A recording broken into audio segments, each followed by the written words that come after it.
Guys দেখেন, ও এইমাত্র আসছে, হ্যাঁ আসছে বাসার থেকে একলা, দুপুর টাইম কেউ নাই। তো ও আজ ফ্রিজের থেকে আইসক্রিমটা বের করছে। বের করার পরে এখন মনে করেন যে এটা নিবো, এখন ওর কাছে কিন্তু টাকা নাই। আর দেখেন কি ছোট একটা বাচ্চা, আর ওর কানের ভিতরে দেখছেন একটা মেশিন লাগানো, তো কানে শুনতে পায় না। তো আমার পাশের গল্লিতেই এখন কি করবো, ওকে দিয়ে দিমু কি দিমু না বলেন? এটার আইসক্রিমটার দাম হচ্ছে গিয়ে 1 রিয়াল। দেখবা হাদা, দেখবা, দেখবা, হ্যাঁ। আচ্ছা ঠিক আছে, তাহলে আমি ওরে দিয়ে দিলাম। ওকে।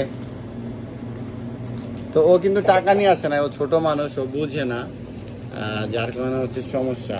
ও নিজে নিজে ফ্রিজের থেকে বের করে আনছে আইসক্রিমটা, আনার পরে এখন নিব। এখন আমি বলতেছি যে দেখি আমি তোর থেকে নিয়ে, আসলে আমি আবার ওকে দিলাম আর কি। এটা চাইছিলাম রাইখা দিমু, কিন্তু রাখলাম না।